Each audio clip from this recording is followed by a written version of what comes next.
nacional. Essa igreja não é de forma nenhuma, queridos irmãos, uma forma litúrgica de se fazer igreja. Não é. Não. Essa igreja somos nós. E nós, queridos irmãos, que devemos mobilizar, não só a igreja local, mas mobilizar em massa um movimento para igrejas, para os povos não alcançados. Como mobilizar? Queridos irmãos, vamos conversar mais sobre isso. Vamos falar mais sobre isso. Vamos pregar mais sobre isso. Vamos fazer movimentos como temos fazido. Nosso movimento é muito pequeno hoje de mobilização, mas nós já mobilizamos a igreja para a Tailândia, já mobilizamos a igreja para a Indonésia, ainda muito timidamente, mas vamos ampliar, vamos, queridos irmãos, estender mais esse movimento que é uma igreja para todos os povos. Nós fazemos parte desse movimento. Nós fazemos parte desse chamado de Jesus. Agora, eu quero falar hoje de uma certa perspectiva também histórica, para nós entendermos como o Evangelho prossegue, como o Evangelho continua, saindo das nossas limitações. Eu sei que ainda é um desafio muito grande, mas quanto maior o desafio, diga comigo, quanto maior o desafio, muito maior é a nossa disposição de enfrentá-lo. É assim, queridos, é assim que a igreja vence, é assim que nós fazemos que aconteçam as coisas. Quanto maior o desafio, mais empolgados ficamos, sabe por quê? Os nossos desafios são do tamanho do nosso Deus. Aliás, os nossos desafios são menores que o tamanho do nosso Deus. Ele nos desafia e Ele nos dá tudo o que precisamos. Ele é que está fazendo tudo e nos convida para entrar nessa batalha contagiante, nesse movimento contagiante que é levar o Evangelho a outros povos. Eu quero que você fique atento. Todas as vezes a Liliane posta lá notícias da Tailândia, da Carla e do Gustavo. Todos os dias eles postam o que está acontecendo no campo missionário. Vamos mobilizar. Eu quero ver essa igreja melhorando mais ainda. Eu quero fazer parte desse movimento. Eu quero ver ainda nós enviando missionários daqui da comunidade Igreja de Cristo em Base, expandindo o Evangelho. Se você quer aí da sua casa, dá um amém bem forte para eu ouvir. Eu vou ouvir espiritualmente, né? Não vai dar para ouvir, mas dá um joinha aí no nosso grupo, bota no celular, estou contigo, pastor, nós vamos nessa e vamos continuar. Mas então, queridos, de que forma nós podemos não apenas fazer parte dessa igreja para todos os povos, mas como nós podemos, queridos irmãos, permanecer fazendo com que a tarefa inacabada continue? Em primeiro lugar, queridos irmãos, nós precisamos ter persistência na visão geral. O texto que nós acabamos de ler é Jesus quando ressuscita e ele chega diante dos seus discípulos após a ressurreição e ele diz: olha, toda autoridade me foi dada no céu e na terra, então vão e façam discípulos de todas as nações, batizando em nome do Pai, batizando em nome do Pai, do Filho e do Espírito Santo, e ensinando-os a guardar todas as coisas que eu vos tenho ordenado. E eis que estou convosco todos os dias até a consumação do século. E o que acontece então? Se a gente sair desse texto e for lá para Atos capítulo 1, Lucas foi muito feliz nos relatos, tanto do Evangelho de Lucas, como em Atos dos Apóstolos. Ele traz assim, aquilo que os evangelhos não falaram. Então Lucas, sendo ele muito detalhista, um investigador, né, do Evangelho, de como aconteceu, Lucas não foi um discípulo, ele não andou com Jesus, ele não foi um dos apóstolos, ele não teve esses 3 anos e meio ao lado de Jesus, tão próximo quanto seus apóstolos. Então ele investigou, conversou com as pessoas, como é que foi esse negócio, como é que aconteceu, e ali então Lucas traz relatos. Em Atos capítulo 1, verso 3, Jesus certa feita para os seus discípulos ali, e ele diz assim: olha, fiquem em Jerusalém, não saiam de Jerusalém, até que do alto vocês sejam revestidos de poder. E é comum, queridos, nós pastores, e até nós, alguns que têm mais experiência com missões, pensar que os discípulos cometeram um erro de ficar em Jerusalém. Porém, queridos irmãos, ficar em Jerusalém fazia parte da visão geral de Jesus, que era o quê? Fazer discípulos. Jerusalém não era a casa daqueles discípulos. Aqueles discípulos não eram naturais de Jerusalém, eles eram da Galileia. Tanto que Lucas 24 vai narrar um episódio que após a morte de Jesus, 2 discípulos vão andando para suas casas. E aí Jesus chega perto deles, né? Meio truculento: o que vocês estão conversando aí, rapaz? O que a gente está conversando? Você não sabe? De que planeta você é? Estou conjecturando. a Bíblia diz de outra forma. Mas os discípulos olham para Jesus: de que planeta você é? Você não sabe o que aconteceu em Jerusalém? Você é o único que está aqui, não sabe? Aí do quê? Eu acho que fico imaginando às vezes Jesus com aquele sorriso lindo. Que coisa que é essa? Vou matar o Jesus, o Nazareno e tal. E aí Jesus dá um beliscão na consciência deles e fala assim: necessitados de coração para crer tudo aquilo que os profetas disseram. Não era necessário que o Filho do Homem padecesse nas mãos dos pecadores, tirasse a sua vida e ele ressuscitasse ao terceiro dia, entrasse na sua glória. E aí ele começou a explicar para os discípulos todas as escrituras, os profetas que apontavam para a sua vida. Mas é no partir do pão que eles conhecem, reconhecem Jesus, e eles voltam correndo para Jerusalém. Ou seja, Jerusalém não era a casa daqueles discípulos, eles eram da Galileia, né? E esses discípulos também não eram do grupo tão próximo de Jesus, era de um outro grupo próximo, mas não tanto quanto os 12. Jerusalém era um lugar estratégico para quê, queridos? Para a expansão do Evangelho. Preste atenção, o erro que nós cometemos na maioria das vezes, embora a gente pense que os discípulos ficaram em Jerusalém é um erro, nós cometemos um erro de dupla face. Nós pensamos somente para dentro, pensamos como comunidade, sem olhar para fora. E em alguns momentos também, nós achamos distante demais a tarefa que é transcultural, que é ir para as nações. Nós não podemos pensar dessa forma por duas razões. Uma, Deus ele é multiforme, nós vamos ver mais na frente no sermão. E Deus também tem poder ilimitado, e quando Ele diz à igreja o que ela deve fazer, Ele envia os recursos. Então, no dia que Deus levantar um vocacionado no nosso meio, Deus proverá os recursos para enviarmos o vocacionado. Isso já está sendo gerado no coração de Deus, e eu creio que nós, como comunidade, vamos enviar missionário e sustentar em tempo integral o ministério. Se você crê, dá um amém, dá um joinha aí, que depois eu vou conferir se você está comigo nessa fé, nessa esperança. Então, Jerusalém era um lugar estratégico para quê? Para a expansão do reino de Deus, para a expansão do Evangelho. Então aqueles discípulos, ao ficarem em Jerusalém, eles corriam alguns perigos. Eles estavam expostos a perigos de morte, eles estavam expostos à perseguição. Porém, Jerusalém se tornou um lugar tão estratégico que lá em Atos 15, nós vamos falar mais na frente, foi aonde o Evangelho rompeu as barreiras étnicas. Atos 15 vai falar do conceito de Jerusalém, porque a visão geral do Evangelho é fazer discípulos de todas as nações. Não é fazer discípulos de algumas pessoas ou em cidades, mas é discípulos de todas as nações. A visão geral de Deus não é a cidade de Teresópolis, não é o estado do Rio de Janeiro, não é o Brasil. A visão geral de Deus se expande para todo o mundo. Amém? E nós, como igreja, temos que ter essa visão aberta, que é para além das nossas fronteiras. Então, nós precisamos continuar unindo esforços para alcançar povos não alcançados. Essa é uma tarefa ainda inacabada, ainda não está pronto. Há muitas pessoas, muitos povos que ainda não foram alcançados. Eu quero que a CEMIC, quero o pessoal da CEMIC, da nossa Secretaria de Missões, que estão me ouvindo agora, vamos reunir esses dados e trazer para que a gente possa estar orando, para que a gente possa conhecer mais esses dados. No Brasil, me parece que nós temos povos não alcançados dentro do Brasil.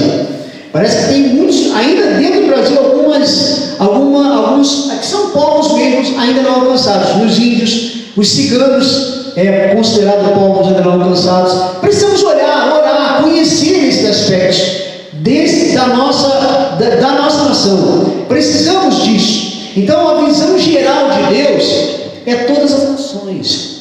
A visão geral de Deus para nós não é apenas, queridos irmãos, a gente ganhar uma alma por ano. A visão de Deus é que o Evangelho vá se expandindo cada vez mais. Eu quero falar o segundo ponto, de ser uma igreja para todos os povos e continuarmos progredindo como igreja para todos os povos. Não basta, eu sou a igreja para todos os povos. Não, nós precisamos progredir nessa direção. O pastor Giovanni já tem anúncio, tem gente interagindo com a gente, parabéns, amém? Ok, vou dar esse anúncio daqui a pouquinho. Não deixe de me esquecer. É um anúncio bem importante para nós, fique ligado com a gente aí. Então, o segundo aspecto, queridos, de como ser uma igreja para todos os povos e avançar na nossa tarefa de ser uma igreja para todos os povos é ousadia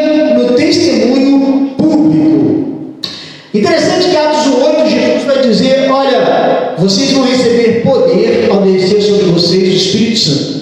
E vocês serão minhas testemunhas, tanto em Jerusalém, em toda a Judéia e Samaria, e até os confins da terra. Queridos, a ousadia do testemunho de Cristo é muito mais do que uma exposição acerca do mesmo. A ousadia do testemunho, tem gente que fala assim, não, pastor, não tenho essa ousadia, como é que eu vou para o sinal falar de Jesus para mim? É muito mais do que isso. Talvez você não tenha esse dinamismo, embora não se despreza isso.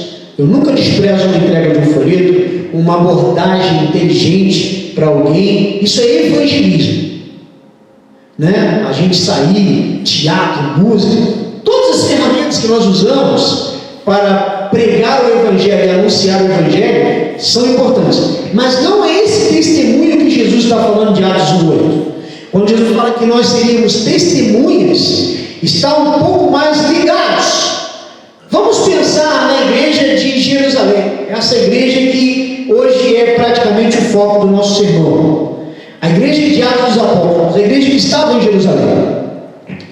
Queridos, os discípulos se tornaram figuras públicas, e eles não representavam apenas, queridos irmãos, uma instituição. Hoje, quando falamos de cristãos, o leque é bem aberto. Nós estamos falando de no nível religioso. Quando falamos de reino de Deus e evangelho, nós afunilamos mais um pouco. Ou seja, os discípulos se tornaram figuras que eram muito mais do que apenas pessoas que pregavam o evangelho com as suas palavras. Eles representavam, queridos irmãos, o valor de seguir a Cristo, a ponto de morrer pela própria causa. Eles eram as pessoas que aos domingos, eles iam para o Coliseu, e ali eles morriam, davam a sua vida.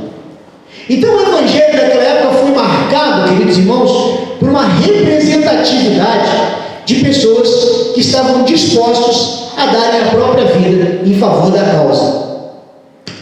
Não se tratava apenas de uma exposição como nós fazemos hoje, não se tratava apenas, queridos, de uma exposição pública. A função do testemunho cristão nunca poderá ser reduzida, queridos irmãos, a uma breve ação comunicativa, mas a um processo que se desenvolve por toda a nossa vida.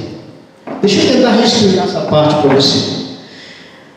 A função de ser testemunha de Atos 1:8 não se trata apenas, eu sempre pensei, antes de estudar um pouco mais sobre isso, eu sempre pensava que esse poder, né, e eu tenho uma veia pentecostal, né, se é que eu posso dizer assim, eu não acredito muito nessas terminologias, porque a igreja é pentecostal porque ela nasceu no dia de Pentecostes. Mas nas minhas imaturidades, eu achava que a veia pentecostal era aquele cara que dava braços, apontava o dedão para os outros, e botava medo, e falava assim, aquele pentecostalismo, né? Eu achava que isso era poder do Atos 1:8, mas não é isso.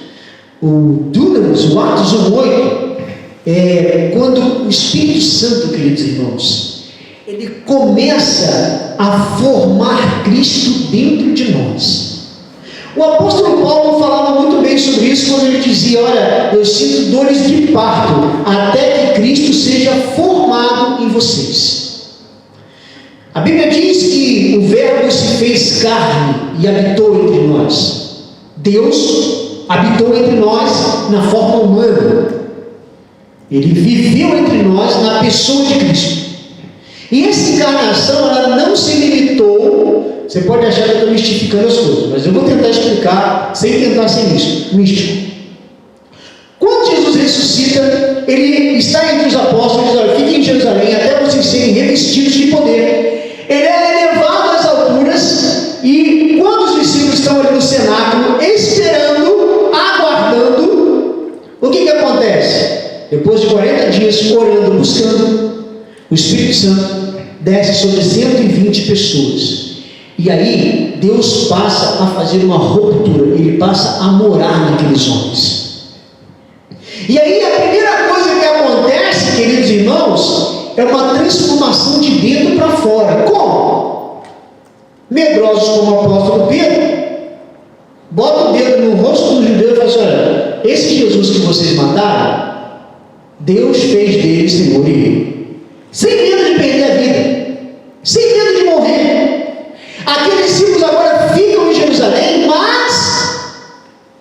Eles agora não estão mais, queridos irmãos, apenas fugindo, se escondendo. Não. Algo mexeu com o interior deles. Algo tocou profundamente a vida daqueles discípulos. Eles disseram: se não for para viver esse evangelho na íntegra, não vale a pena ser vivido. Era uma ação sobrenatural de Deus, transformando aqueles homens de dentro para fora. Ou seja, o testemunho cristão é um conjunto, queridos irmãos, não de regras, mas é um conjunto de valores que Deus imprime nas nossas vidas, que Deus começa a fazer dentro de nós. Por isso é um processo para toda a vida. Cristo vai crescendo e sendo evidenciado nas nossas vidas. E aí, queridos irmãos, o poder de Deus flui da nossa vivência e não das nossas palavras. Pessoas que se entregam para a causa missionária, queridos irmãos, já se desvincularam de tudo aquilo que os prendia. Eles estão dispostos a darem a sua vida pela causa do Evangelho. Cristãos, queridos irmãos, que entendem o que é ser uma igreja para todos os povos, eles vivem a sua vida a partir de uma premissa que é deixar Cristo crescer dentro de si, morrendo cada dia mais para as suas ambições, para os seus valores, e deixando que Cristo nasça dentro dele. Pare de olhar para o seu mundo egoísta como se ele fosse a única pessoa da terra, e ele passa a viver para Cristo. Cristo passa a ser o centro da sua vida. Cristo passa a ser aquele que permeia todo o seu ser, e daí vem o verdadeiro testemunho. Foi isso que essas pessoas viveram em Atos dos Apóstolos. Eles eram marcados por Cristo, impressos por Cristo. Até os inimigos de Jesus sabiam que eles eram discípulos de Jesus. Pedro, na noite que negou a Cristo, não tentou esconder essa identidade, mas não deu. Alguém falou: cara, você estava com ele sim, você é Galileu, e você fala igual a ele. Logo após a ressurreição, lá em Atos 4, capítulo 4, os discípulos são presos e os inimigos de Jesus reconhecem assim: não. Percebendo que eles eram homens iletrados, entenderam que eles estiveram com Jesus. Ou seja, não tinha como negar Cristo naquelas pessoas. Não era uma questão de tragédia, não era uma questão de dogmática, era valores de Cristo que saltavam de dentro das suas vidas. Quando alguém perguntava, investigava os discípulos, diziam assim: é verdade que vocês querem fazer uma revolução aqui em Roma? Eles diziam assim: é sim, é verdade, mas a nossa arma é o amor. A nossa arma não se trata de eleger um candidato conservador, como é o que se fala hoje. Não se trata de eleger o Bolsonaro. A nossa arma é amar como Cristo amou, perdoar como Cristo perdoou e viver como Cristo viveu. Isso é o testemunho da igreja para todos os povos. E aí os nossos corações, quando pensam em pessoas não alcançadas, chora, porque deseja que essas pessoas convertam a Cristo. Parece que o Brasil está chorando pessoas que morreram de Covid-19. Cristãos verdadeiros choram por pessoas que morrem sem Cristo. Cristãos verdadeiros. Eu não estou aqui, por favor, menosprezando pessoas que morreram de Covid-19. Pessoas que perderam familiares, estão lutadas. Nós respeitamos isso demais. Mas não existe nada pior do que pessoas morrerem sem Covid, mas morrerem sem Cristo. A miséria seria muito pior, porque somente Cristo pode salvar o homem dos seus pecados. E era isso que a igreja para todos os povos entende. Talvez quando nós começarmos a falar de povos não alcançados, você vai ouvir falar de coisas que você nem imaginava que existia. Mas testemunho é muito mais de falar que Jesus te ama, é viver Jesus nas suas entranhas. É pensar, queridos, no próximo antes de pensar em mim somente. É pensar que o Evangelho é para todos. E ninguém pode ter o direito do Evangelho cerceado. Hoje a mídia está brigando pela liberdade de expressão. Deixa eu te falar uma coisa. Nós, a igreja para todos os povos, ela luta pela liberdade de que todos conheçam a Cristo. Amém, queridos? Eu quero terminar a minha mensagem falando do último ponto. de sermos e progredirmos como uma igreja para todos os povos. E isso é a nossa fidelidade na expansão do Evangelho. Atos capítulo 15 narra um fato onde a igreja de Jerusalém, que nós falamos, que era uma igreja que era a matriz da igreja do Senhor, ali junto com os discípulos, eles têm que chegar a um acordo. Por quê? Lá em Atos 10, nós vemos a história de Cornélio. Quem era Cornélio? Cornélio era um centurião romano. E Pedro, certa feita, lá esperando o almoço, Pedro cai numa êxtase, né? O texto é bem claro, diz que Pedro caiu em êxtase, e ele viu um grande lençol descendo do céu. E naquele lençol estavam todos os tipos de animais que o judeu não pode nem sonhar em comer. Ele ouve uma voz e diz assim: Pedro, mata e come. E Pedro, todo muito judeu, ele diz assim: Senhor, nunca coloquei coisa impura na minha boca. E Deus diz assim para ele: não julgues impuro aquilo que eu santifiquei. E ele acordou. E quando ele acorda, tem dois camaradas lá na casa de Cornélio.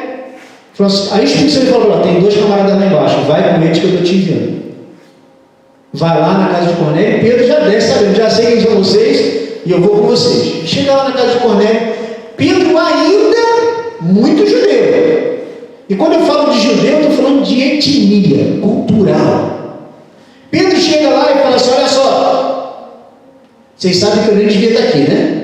Pedro fala assim: porque é proibido o judeu se aproximar de um não judeu. Não vou nem usar a palavra gentio, porque quando Jesus usa a palavra gentio, ele está falando de uma comunidade judaica, ele está comparando a palavra no sentido pejorativo, né? Gentio, naquele momento que Jesus estava pregando para a comunidade judaica, ele estava falando de forma pejorativa, estava falando que judeu é um pecador. Quando ele fala assim: pô, se você saudar só quem sauda você quer um prêmio por causa disso? Qualquer pecador desqualificado ama quem ama também. Você tem que amar o seu inimigo. Então, quando Jesus eleva o padrão do Evangelho, ele usa essa palavra. Mas aqui no caso gentio é não judeu. E Pedro fala assim: olha, eu nem podia ter contato com o não judeu, mas Deus me falou que eu não posso julgar ninguém, como quem pede desculpa, né, por eu ser assim. O que eu quero dizer com isso, queridos irmãos? A expansão do Evangelho, ela nunca deve ser impedida por barreiras não essenciais de nenhuma espécie. A Igreja de Cristo, nosso movimento, poucas pessoas sabem, mas nós nascemos em uma época que havia uma grande divisão na Igreja do Senhor por coisas não essenciais. Por exemplo, se o cara é da igreja Y, eu não posso ceiar com ele. Ué, mas ele não foi salvo? Não foi, mas só que ele é da igreja Y. E a igreja X? Não, a igreja X nós não podemos ter comunhão com eles, porque eles jogam água na cabeça, eles não mergulham igual a gente.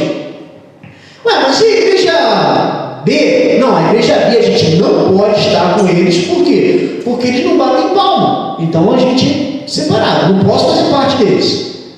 E aí algumas famílias começaram a gritar assim: bom, peraí, a igreja de Cristo ela é essencialmente, institucionalmente e intencionalmente uma. Então não pode ter divisão. E aí começou o lema de John Wesley: no essencial, unidade; nas opiniões, liberdade; em todas as coisas, amor. Por quê? Não tem como o Evangelho se expandir se nós, queridos irmãos, trouxermos as barreiras dogmáticas denominacionais para dentro do debate da unidade do corpo de Cristo. Porque a igreja é uma, independente dos pensamentos. Nós seguimos todo domingo, tudo bem. Tem igreja que segue uma vez porque está errado? Não. A igreja também. Nós batizamos por imersão, mas tem igreja, pastor, que só joga na cabeça, está errado? Não. Porque o essencial é a fé em Cristo para a salvação. Então, coisas não essenciais, queridos irmãos, não devem ser impedimento para a expansão do Evangelho. O que acontece, queridos irmãos? Nesse aspecto, depois que Pedro vai lá, a notícia chega em Jerusalém: olha, Pedro entrou na casa de não-judeus. E aí Pedro tem que se explicar. E aí quando Paulo entra na história, porque Paulo foi chamado para pregar para não-judeus, o que aconteceu? Os discípulos precisavam entender que Deus não queria que o mundo se tornasse judeu no sentido ético mas que eles seguissem a Jesus livremente. O grande problema da história de Atos, em um determinado conflito, é que no primeiro momento os discípulos achavam que eles tinham que fazer um prosélito. Não, se você quiser Jesus, você tem que entrar no nosso esquema. Você tem que ser judeu, tem que circuncidar, você tem que guardar as nossas práticas. E o concílio de Atos 15, ele deixa isso livre, não, que o evangelho vá para todos e não tem essa de ser judeu ou não judeu. O evangelho é para todo mundo. Então naquele momento eles conseguiram entender essa verdade. Agora, vamos pensar aqui comigo rapidinho. Estou passando muito tempo aí, pessoal? Eu estou meio perdido no tempo. Tem 8 minutos? Tem 8. Ah, tem 8 horas? Ah, são 8 horas agora, obrigado. Fiquei errado. Ele falou que ainda tinha 8 horas. Eu falei, dá tempo de tomar um café, né? Estou brincando. Eu já estou terminando, irmão. Não sai daí, fica ao vivo aí com a gente, tá bom? É só para descontrair. Vamos pensar aqui comigo. Sabe um crime que muitos missionários cometem? Muitos missionários saem do Brasil e chegam na África e alcançam um povo não alcançado na África. E a primeira coisa que eles fazem é o quê? Botar terno nos africanos. Você já viu isso? Meu irmão, terno não é uma cultura da África. Uma vez eu vi um negócio bacana, mas uma coisa chamou atenção. Uma igreja lá na África, o pessoal sem telhado, sem nada. Bateria, Patrick, bateria era panela. O cara botou os o violão, o negócio tudo com a corda puxada. Eu falei, cara, que coisa linda. E eles louvando a Deus naquela alegria, mas todo mundo de terno e gravata. Gente, a beleza do africano são as cores coloridas da sua roupa. É o jeito espontâneo deles de louvar a Deus. Você vê alguns cultos africanos, não tem dinheiro, eles levam lavoura, eles levam coisa para ofertar. É batata, melancia, mas eu não fui bem num lugar desse, que eu gosto de comer disso. É diferente. Imagina aquele irmão, você chegar, você brasileiro, e querer implantar uma cultura brasileira no povo não alcançado. Eles precisam de Jesus, eles não precisam ser igual a você, eles têm que ser igual a Cristo. Então nós precisamos entender isso. Eu fico pensando sempre que eu oro pelo Gustavo, pela Carla, pelas crianças, eu fico pensando no choque cultural que esses irmãos vivem. A Carla já parece um pouquinho tailandesa, né? Aquele rostinho fininho dela já parece um pouquinho, é a Catarina, né? Já parece um pouquinho tailandesa já. Mas o choque cultural. E é bom que isso aconteça porque o que outros povos precisam é de Cristo. Eles precisam seguir Jesus livremente. Eles não precisam, queridos irmãos, que nós ensinemos doutrinas ou dogmas de homens para eles. Eles precisam entender que eles são salvos pela graça, mediante a fé, e que se eles confiarem em Jesus, eles serão salvos. E isso é evangelho, isso é pregar a verdade, isso é levar um Jesus, queridos irmãos, que pode salvar o homem dos seus pecados, que Jesus é o único que pode salvar as pessoas. Esse é o evangelho, queridos, que deve ser expandido, sem nenhuma fronteira. O que eu quero dizer para você com essa palavra é que o evangelho, ele não é uniforme no seu sentido essencial, mas ele é, queridos, multiforme para o aspecto transcultural. Amém ou não amém? Você já pensou que até a gente esses dias eu vi um debate interessante sobre como Jesus parecia, que cada um pinta Jesus de um jeito. Para o africano, meu irmão, Jesus deve ser um black power. Aqueles africanos que gostam de um reggae, eles imaginam Jesus assim. E qual o problema? Importante que eles saibam que existe um Jesus que pode salvá-los. Eu fico pensando que os caras ficam naquela guitarrinha, Jesus tocando um reggae, paz e amor, amém. Mas é Jesus, é o único que pode salvar? Não, pastor, a gente não pode fazer isso. Jesus era loirinho, de olho azul, pele branquinha. Para com isso. Isso é uma visão. A única coisa que eu sei de Jesus, que ele é a pessoa mais bela do mundo. Se ele era moreno, se ele era branco, se ele era negro, não interessa. Ele era um ser perfeito, que todos gostavam de estar perto dele. E é esse Jesus que nós devemos levar para além das fronteiras, para além dos povos não alcançados. Eles precisam saber, queridos irmãos, que há um Jesus que pode salvar as suas vidas. E eu, você, nós somos essa igreja para todos os povos e precisamos avançar nesse aspecto. Amém. Pega a tua ceia agora, nós vamos cear de uma forma diferente, como eu te disse. Lembra de um povo não alcançado alcançado que você imaginei. Lembra de um lugar remoto. Nós vamos cear hoje pensando nesses irmãos. E eu escolhi a igreja da China. Eu escolhi os chineses para cear com eles hoje em oração. Você sabia que a China hoje ela está nos olhos de todo mundo? Obrigado, Aguinho. Deus abençoe. Hoje o mundo está olhando para a China, não é assim? Por causa da Covid-19. E muitas pessoas, queridos irmãos, têm abominado a China por causa dos seus governos, por causa da forma. Mas o que muitos não sabem é que, se não a maior, uma das maiores igrejas do mundo estão na China. Eu não estou falando da igreja institucional, estou falando da igreja orgânica, que está escondida. Eu estou falando de uma igreja, querido, que se alastra muito mais do que Covid-19.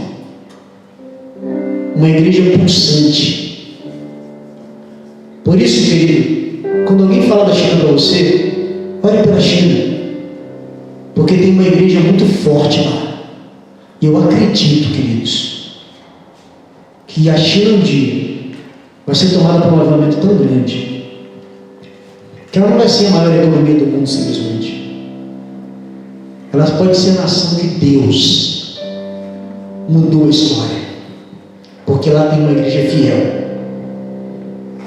Nós temos irmãos na China que nunca vão titubear em entregar a sua vida para morrer pela causa de Cristo. Hoje eu quero cear pensando nos irmãos chineses. Pensa numa igreja não alcançada, num povo não alcançado, igreja não. Pensa numa nação no Oriente Médio. Pensa num povo não alcançado agora antes de você cear. Pensa nos ciganos. Pensa nos surdos e mudos. Uma comunidade, um grupo de povo que ainda não foi alcançado no Brasil. Estão sendo incluídos na sociedade. E a igreja precisa pensar neles. Precisamos ter pessoas da igreja com livros para evangelizar esses irmãos, trazer eles para a nossa comunidade. Pensa agora, queridos, naqueles que estão privados hoje de receber o Evangelho.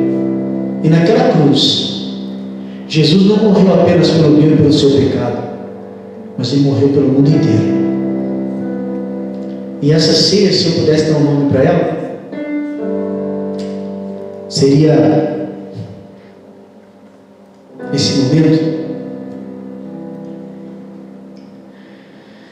seria a ceia que nós pensamos mais nas pessoas do que em nós. Seria a ceia da solidariedade.